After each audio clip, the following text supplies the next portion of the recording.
¿Dónde hemos quedado? Más o menos, jóvenes, ¿me pueden decir? Causas de acidosis, doctora. Sí, antes, doctora. Estábamos en acidosis recién. No puede ser. ¿Seguro? Sí, doctora. Sí, doctora. Había quedado en causas no habituales de la acidosis metabólica.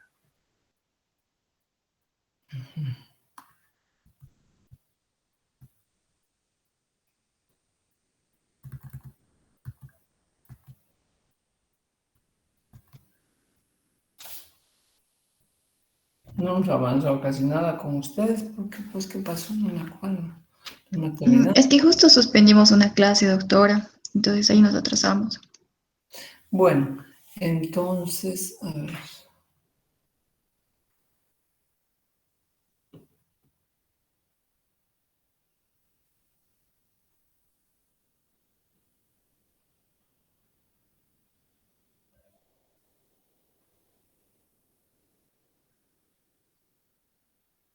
Aquí hemos quedado. Sí, Causas. sí, doctora.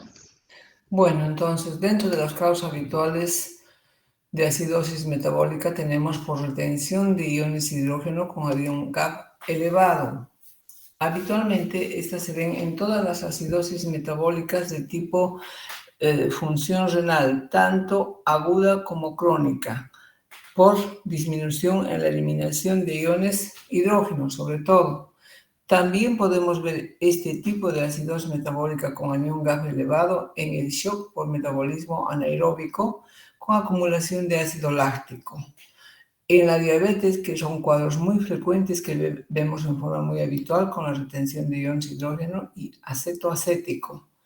También en situaciones de alcoholismo con la producción igualmente de iones hidrógeno más beta-hidroxibutírico. Cuando se retiene un ion hidrógeno, siempre se retiene un anión para rellenar ese equilibrio que debe existir en un metabolismo del pH. ¿Cuáles son las causas no habituales? La diarrea, la pérdida de bicarbonato. En las fístulas pancreáticas hay que ver el anión GAP si es normal o no es normal, porque puede cursar con anión GAP normal o anión GAP elevado. En la acidosis tubular, que es muy frecuente, donde no va a haber regeneración de bicarbonato. En la hiperclorémica y en la uterosigmoidoscopia. Siempre que se pierde bicarbonato, este espacio es llenado por el cloro. Eso es muy importante. Siempre que se pierde bicarbonato, este espacio es llenado por el cloro. ¿Por qué les estoy recalcando esto? Porque tiene mucho que ver con el anión GAP. Bien. Dentro de los síntomas de la acidosis metabólica es muy importante tomar en cuenta sobre todo aquello que se refiere al sistema nervioso, ¿no es cierto? Central. Puede existir cefalea, va a existir falta de energía, el paciente va a estar asténico, va a existir somnolencia, va a existir la respiración de Kussmaul, que es una compensación de tipo respiratorio. Las respiraciones son profundas y amplias. Cuando se convierte en un trastorno severo, puede llegar a provocar un shock y hasta un desenlace fatal, o sea, el óbito, ¿no es cierto? Ahora vamos a ver cuáles son las compensaciones de cada trastorno metabólico. Por ejemplo, en alteraciones metabólicas, la compensación siempre va a ser respiratoria. Puede ser aumentando o disminuyendo la retención de ¿qué? De dióxido de carbono. Y las alteraciones respiratorias siempre van a ir con una compensación de tipo renal. Igualmente puede ser aumentando o disminuyendo la excreción de ácidos y bases fijos. Siempre hablando acerca de las respuestas del organismo a una sobrecarga ácida. En la amortiguación puede ser extracelular, puede ser intracelular, puede ser la compensación respiratoria y la excreción renal de iones hidrógeno, pero también siempre con la regeneración de ¿qué? De bicarbonato, ¿no? No se olviden. Entonces, esto ya hemos visto nosotros en la regulación inmediata, que es a través de las células, ¿verdad? Células y también puede ser extracelular, donde juega un papel muy importante ese binomio que es bicarbonato CO2. Luego tenemos también las proteínas. Pueden estar las proteínas, pueden estar también la hemoglobina, que es muy importante dentro de los glóbulos rojos, en el transporte de CO2 y sobre todo de oxígeno, ¿verdad? Entonces es muy importante aquello. Luego tenemos la compensación de tipo respiratoria y la compensación de tipo renal, que no solamente va a ser por la excreción, sino también ya desde la filtración. Filtración de bicarbonato, ¿no es cierto? Y la regeneración de la misma y la eliminación de iones de hidrógeno con el tamponamiento correspondiente a todo nivel. Bien. Luego tenemos la acidosis metabólica con anión restante aumentado o anión gap aumentado. Existe un aumento en la producción de ácidos no volátiles, como por ejemplo en la cetoacidosis diabética, con la producción de ácidos acéticos, ácido hidroxibutírico. En la cetoacidosis alcohólica, también con la producción de ácidos, sobre todo del ácido beta-hidroxibutírico. En situaciones de ayuno prolongado, donde el metabolismo de lípidos va a estar aumentado en compensación, aumentando de esa manera también los ácidos y el beta-hidroxibutírico. Pero de todos estos, el más fuerte, digamos, y el más dañino es la producción de ácidos acéticos, que también se da en los casos de ayuno prolongado, puede estar también junto con el beta-hidroxibutírico, pero sobre todo en la diabetes. Bien, luego tenemos las acidosis metabólicas. Vamos a hacer un análisis en su relación con el anión GAP. ¿Qué sucede en la acidosis metabólica, no es cierto? ¿O en qué casos podemos ver acidosis metabólica con anión GAP aumentado y además que vaya con normocloremia o anión GAP normal con hipercloremia? El anión GAP aumentado, ya sabemos lo que es el anión GAP, ¿verdad? Hemos hablado. El anión GAP es una fórmula prácticamente de electroneutralidad que se da o que se obtiene de la diferencia de cationes con la suma de los aniones, ¿verdad? Siendo el representante máximo de cationes, esto creo que lo hemos hablado ya en la anterior clase, el representante máximo de los cationes es el sodio a nivel extracelular y de los aniones tenemos el cloro y el bicarbonato. Entonces, la suma de ambos aniones, ¿no es cierto?, se debe restar con los cationes y de ahí sale el anión GAP. El anión GAP, que su valor normal oscila entre 8 a 12, es el valor de sus rangos del anión GAP, ¿no es cierto? Muy bien. Se dice que lo ideal sería 10.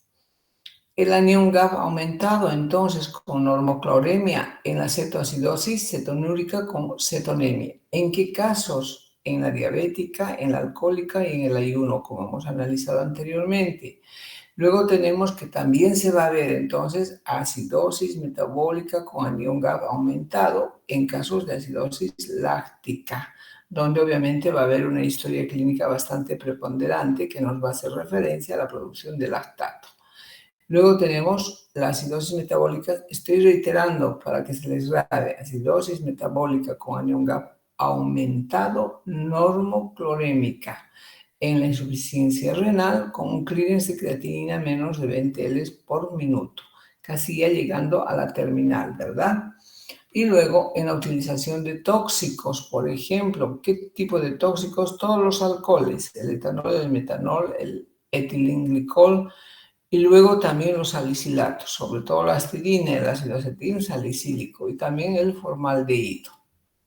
Ahora bien, existe también acidosis metabólica con anión GAP normal, hiperclorémica. ¿En qué situaciones? En situaciones en las que va a existir una normo o hiperpotasemia con adición de cloro, como por ejemplo en la acidosis tubular renal de tipo 4, y también en situaciones que vayan con hipopotasemia. Pero en estos casos debemos fijarnos y ver el pH de la orina. El pH de la orina que puede estar más de 5.5 en casos de la utilización de acetazolamida, la acidosis tubular renal tipo 1 y la acidosis tubular tipo 2. y con un pH menos de 5.5 en caso de que el paciente esté con diarrea, en casos de que presente fístulas digestivas, en caso de que exista una ureterosigmoidostomía, en la acidosis tipo 2 y en la podsimocardia, fundamentalmente. Luego, vamos a ver.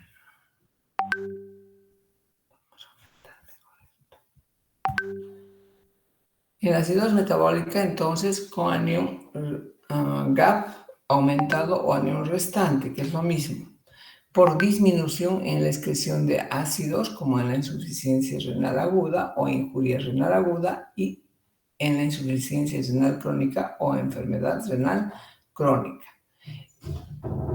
El anión restante es importante hacer notar que no aumenta hasta que el clearance de creatinina esté menos de 20 ml por minuto, prácticamente entre el cuarto y el quinto estadio, o un clearance de creatinina mayor a 4 miligramos por decilitro. Entonces, para saber nosotros si el anión GAP o anión restante está elevado o está normal, lo único que tenemos que hacer, ¿no es cierto?, en una gasometría es hacer esa fórmula prácticamente. Por eso dice, es una fórmula de electroneutralidad. O sea, hace la diferencia entre la concentración de sodio y la de cloro y bicarbonato. Esos valores son muy importantes tenerlos, ¿no es cierto?, en una gasometría y en un ionograma. De esa manera es lo que se saca el anión y se llega a la conclusión, ¿será normal o será elevado? Muy bien. Si no hacemos nosotros ese tipo de ejercicio, no vamos a poder saber en qué tipo de anión GAP se está moviendo el paciente. Anión GAP normal o bajo, reitero, en las pérdidas gastrointestinales, sobre todo de bicarbonato. Pérdidas renales de bicarbonato en la acidosis tubular renal, ¿no es cierto?, donde no va a existir una reabsorción a la filtrada de bicarbonato. Por lo tanto, no va a haber regeneración por un lado y por otro lado se va a perder, va a existir bicarbonaturia, eso es muy importante. Y también en casos de hiperalimentación. Ahora, con anión GAP incrementado, con una producción de ácidos, en todos los casos que hemos indicado, cetoacidosis diabética, alcohólica, láctica, ¿no es cierto?, la de ayuno prolongado, la ingesta de sustancias ácidas como el salicilato, el alcohol, diferentes tipos de alcohol, que es muy importante, y una alteración en la excreción tanto en la enfermedad renal crónica y en la aguda.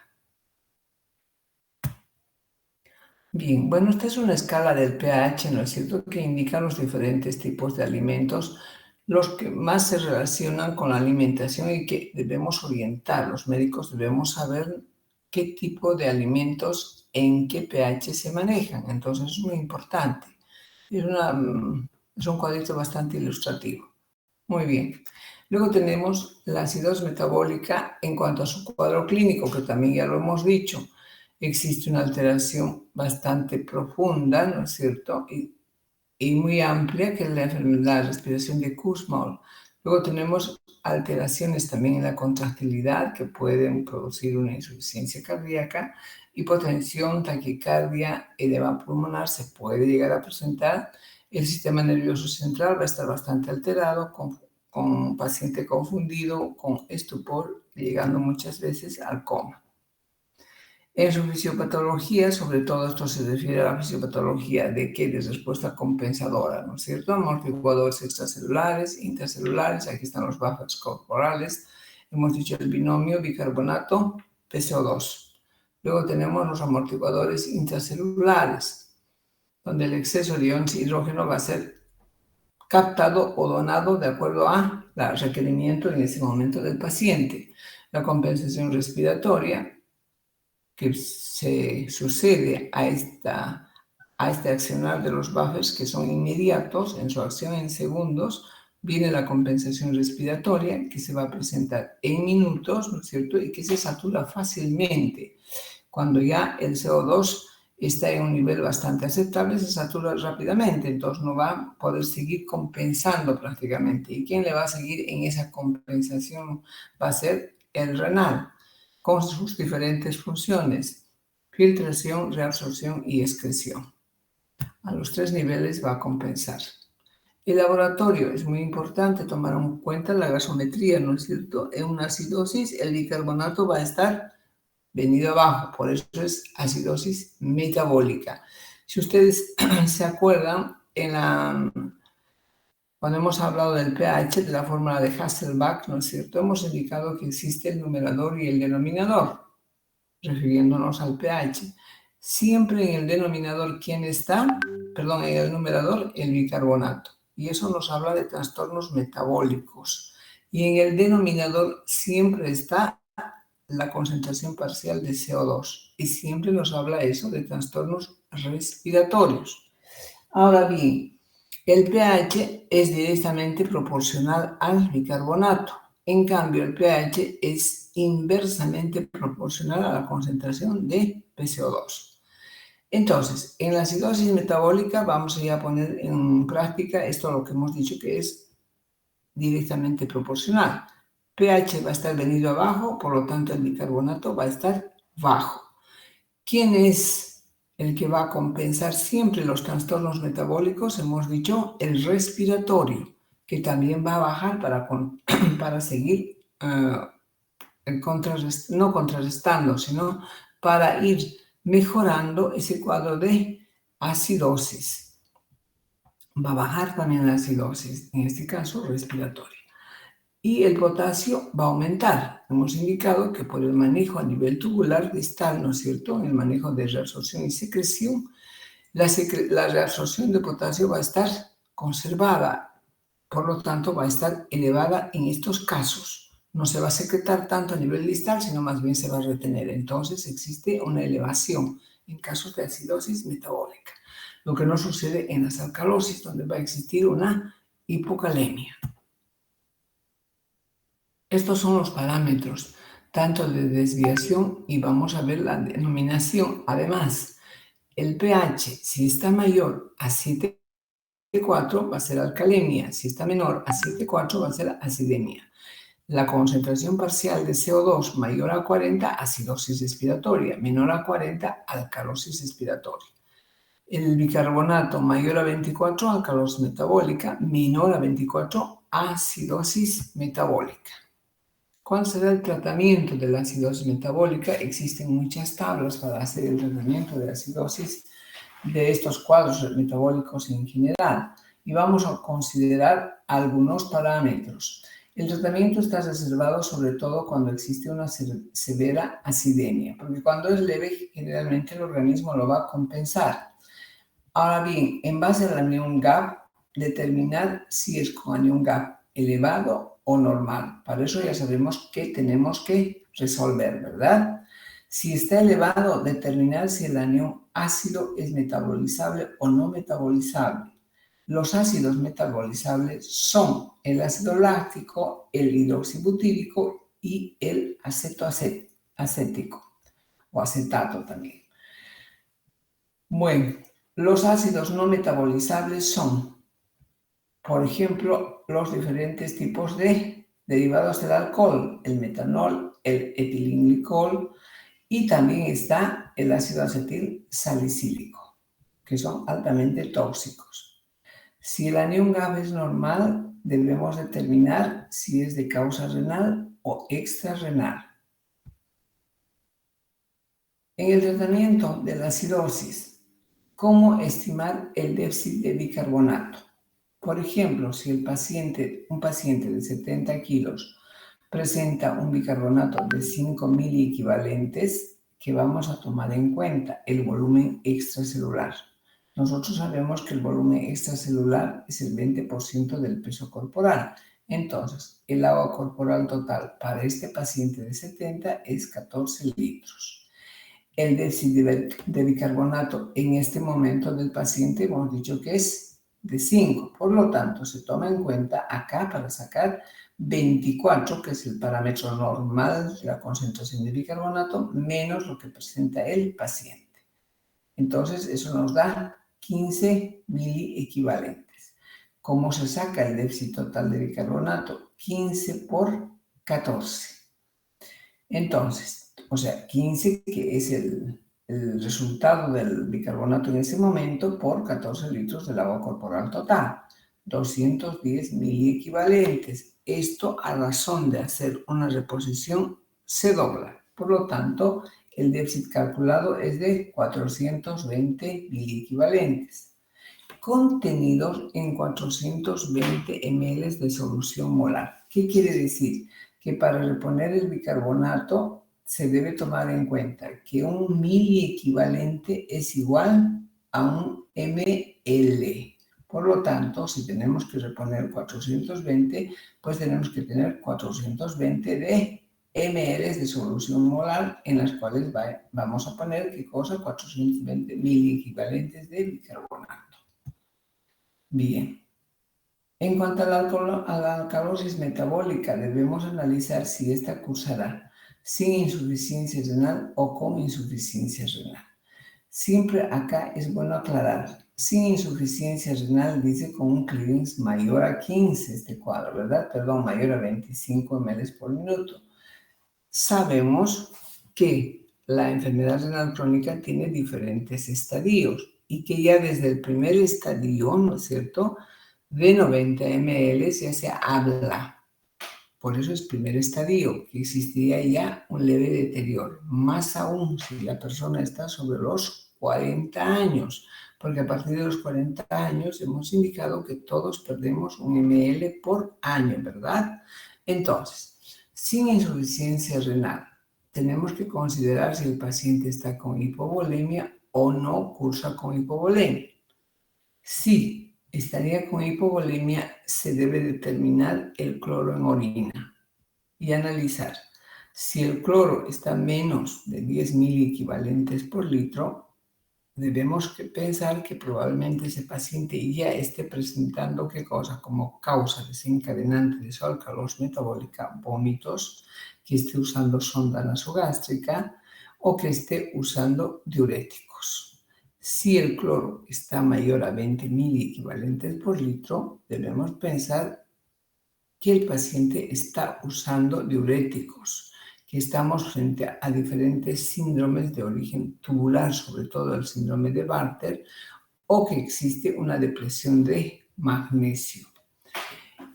Si no está hipovolémico el paciente, es decir, está en euvolemia, debemos determinar la renina y la aldosterona. Miren qué interesante son estos cuadros. Lamentablemente nosotros no los podemos poner en práctica muchas veces. ¿Por qué? Porque no hacemos determinación de renina. Aldosterona sí se hace, pero creo que en Sucre todavía no, si no se manda el suero para que se estudie en los laboratorios, ya sea de Santa Cruz, Cochabamba o La Paz. Sin embargo, el de renina no se lo está haciendo todavía. Entonces, si no existe, sin embargo, debemos saber, si no existe hipovolemia y si la renina está elevada y la aldosterona está elevada, hay que pensar en una enfermedad arterial renal, por un lado, con una hipertensión maligna o con la presencia de tumores que van a dar precisamente este tipo de cuadros. Si existe disminución de renina y aumento de aldosterona, hay que pensar en un hiperaldosteronismo primario. Si existe disminución de renina y disminución de aldosterona, generalmente esto va con el síndrome de Cushing y el síndrome de Liddle-Cortisol o con el cortisolismo. Ahora bien, en caso de que el paciente esté con alcalosis metabólica, con un clearance de creatinina menor a 25 ml por minuto, es decir, que ya está con insuficiencia renal, es importante tomar en cuenta, ¿no es cierto?, si el paciente está recibiendo bicarbonato, resinas de intercambio o síndrome de leche y alcalinos, además de presentar vómitos, que es por donde más se pierde, ¿verdad? Entonces, esas situaciones debemos tomarlas en cuenta. Aquí vamos a hacer también un nuevo análisis de la alcalosis metabólica por pérdidas de ácidos y por aporte de bases. Entonces, por pérdidas de ácidos en la utilización de diuréticos, donde va a existir una pérdida por contracción y por una pérdida rápida de sodio y agua. En el hipermineralocorticismo, cuando existe exagerada reabsorción a nivel distal de sodio y secreción de potasio e ion hidrógeno. Luego tenemos por la presencia de vómitos y aspiraciones gástricas, con una pérdida de ion hidrógeno, de sodio y de agua. Ahora bien, va a existir también una alcalosis metabólica por un aporte de bases. ¿En qué situaciones? Cuando existen tratamientos del síndrome ácido péptico, donde uno a veces da larga mano, ¿no es cierto?, las soluciones como por ejemplo el magaldrato. Después tenemos otros antiácidos que habitualmente el paciente se toma a larga mano y de por siempre. Entonces, eso hay que tomarlo muy en cuenta como una causa desencadenante de la alcalosis metabólica. Y el tratamiento de acidosis metabólica, que muchas veces uno se va al otro extremo y llega de una acidosis metabólica, podemos pasar perfectamente, si no hacemos un control adecuado, a una alcalosis metabólica. También la alcalosis metabólica, ¿no es cierto?, va a presentar una depresión de potasio, y por eso habíamos indicado que las alcalosis metabólicas van a cursar con hipocalemia. Habitualmente están en 2.000 equivalentes por litro, a veces un poco más bajo todavía. Y finalmente, cuando existe un aporte insuficiente o pérdidas excesivas. ¿Cuál es el cuadro clínico? Se puede observar generalmente alteraciones del sistema nervioso central porque es el más sensible a todos estos cuadros de tipo metabólico. Puede tener estupor, tetania o debilidad muscular por la hipocalemia, ¿no es cierto? El tratamiento en casos con disminución de volumen de cloruro de sodio es suficiente aquello y el resto se puede tratar con cloruro de potasio. ¿Cómo vamos a encontrar la gasometría en la alcalosis metabólica? El pH alcalosis va a estar elevado. Metabólica, por lo tanto, el trastorno va a estar en el bicarbonato. ¿Quién va a compensar aquello? La parte respiratoria. Por eso el trastorno primario es el bicarbonato y el secundario es el PCO2, es la PCO2, ¿no es cierto? El aumento para compensar esa alcalinidad. Tiene que subir un poco la acidemia.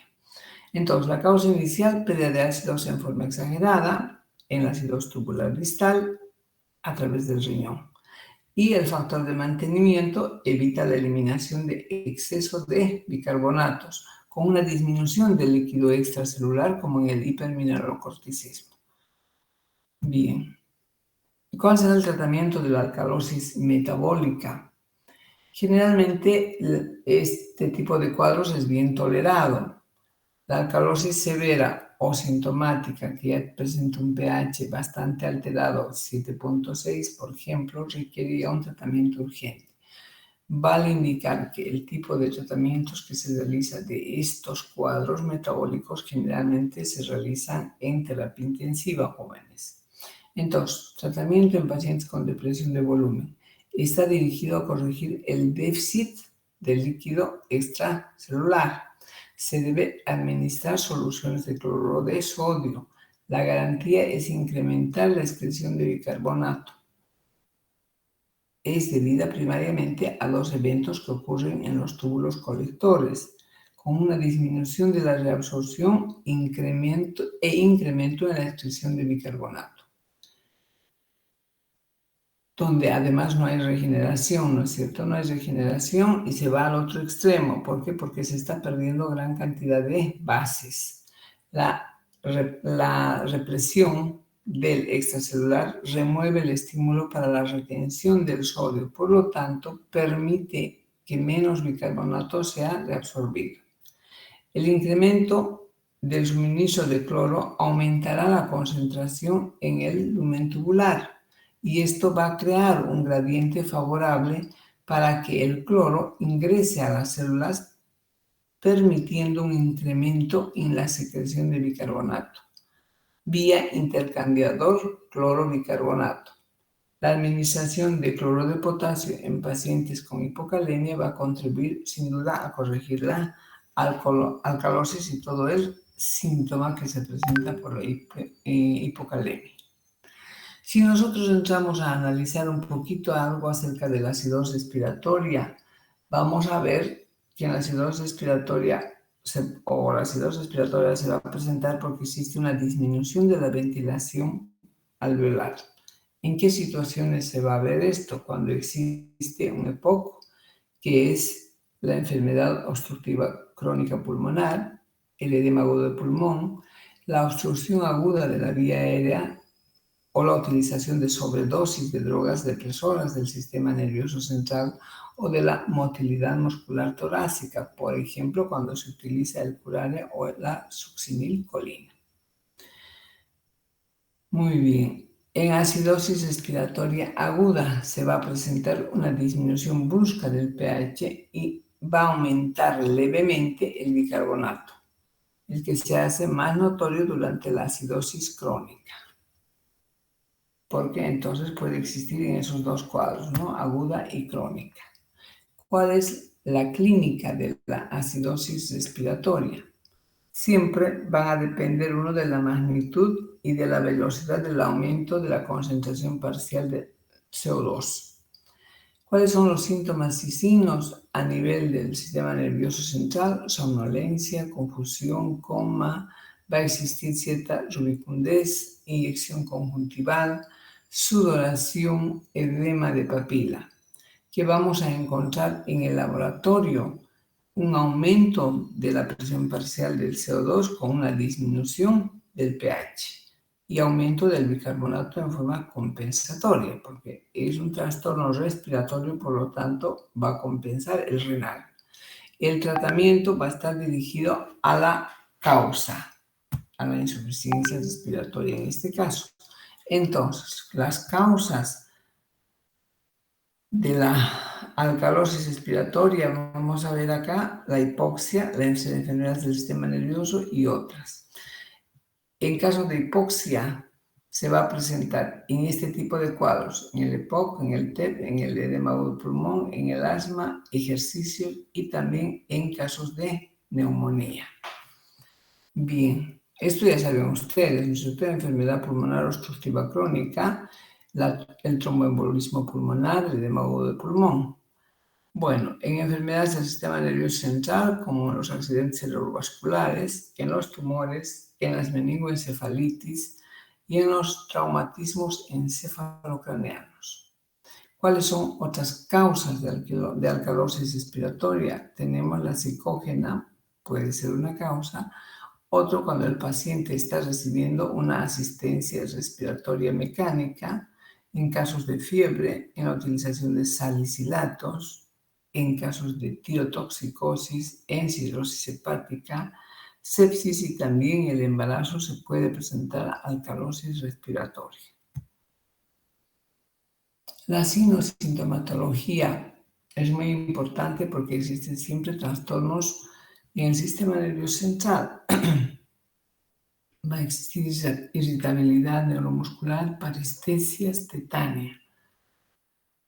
¿Qué va a existir a nivel de laboratorio? La PCO2 va a estar venida abajo con aumento del pH y una disminución del bicarbonato en forma compensatoria. O sea, va a tratar de compensar ese tipo de alteración de disminución de la PCO2. Por lo tanto, va a bajar la alcalemia en su compensación el bicarbonato. El tratamiento hace respirar el mismo aire expirado mediante una aplicación de una bolsa o un globo, ¿no es cierto? Se da a inflar al paciente y eso mismo. Tiene que expirar e inspirar. Ese es el tratamiento que se realiza en la alcalosis respiratoria. Se dirige entonces, siempre hablo de tratamiento, se dirige principalmente a solucionar la causa. Es causal.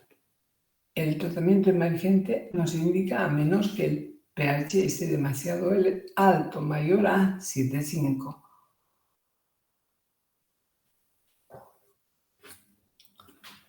En los síndromes de hiperventilación, indudablemente se van a beneficiar en lo que hemos indicado, respirando en una bolsa, ¿no es cierto?, durante los episodios agudos.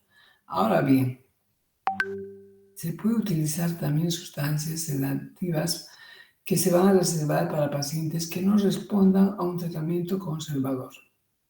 También se puede utilizar los bloqueantes beta-adrenérgicos que van a disminuir las manifestaciones del estado hiperadrenérgico que pueden llevar al síndrome de hiperventilación en algunos pacientes.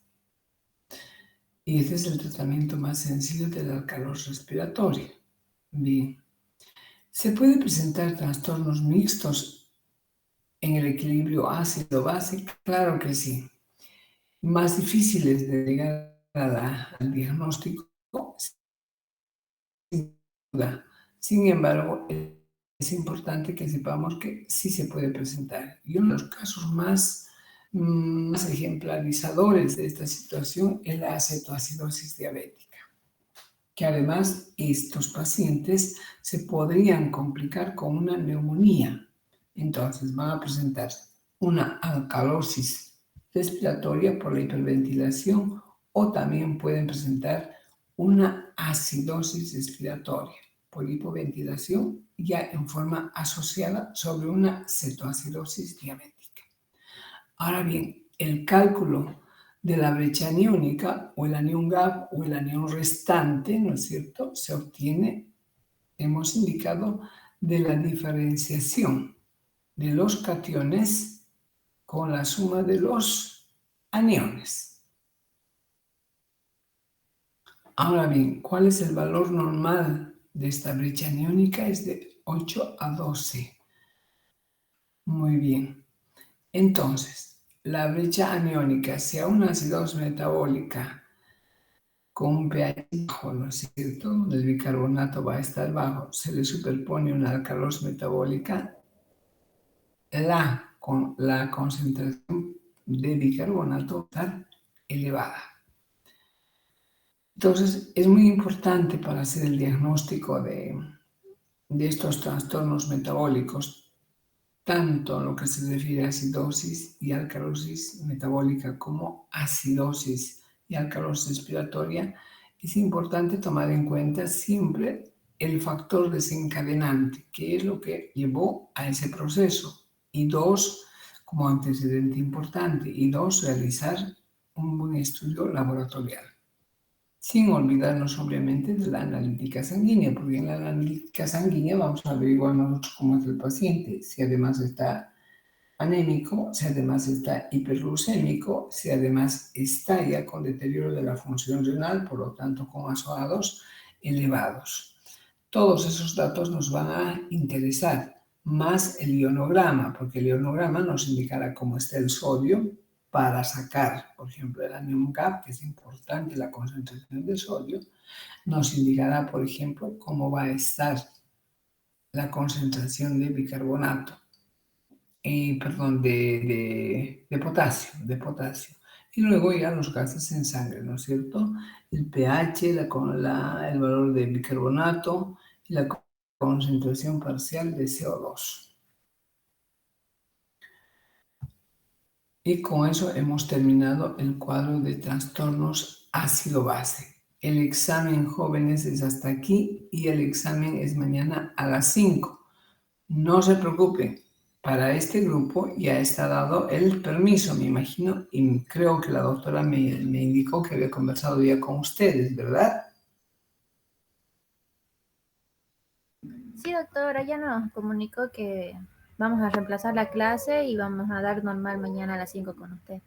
Muy bien, jóvenes. Entonces mañana, por favor, vamos a tratar de empezar a las 5 en punto. Bueno, van a ser 17 preguntas. Alguien me preguntó esta mañana cuántas preguntas van a ser. 17 preguntas. 2 puntos, las 16 preguntas, y 1 punto, la última pregunta. Total, los 35 puntos. Muy bien, jóvenes, por favor, estudien y mañana nos vemos a las 5 en punto en el examen. Bueno, jóvenes, que se vayan bien. Está bien, doctora. Hasta luego, doctora. Pero, doctora. Buenas noches, jóvenes.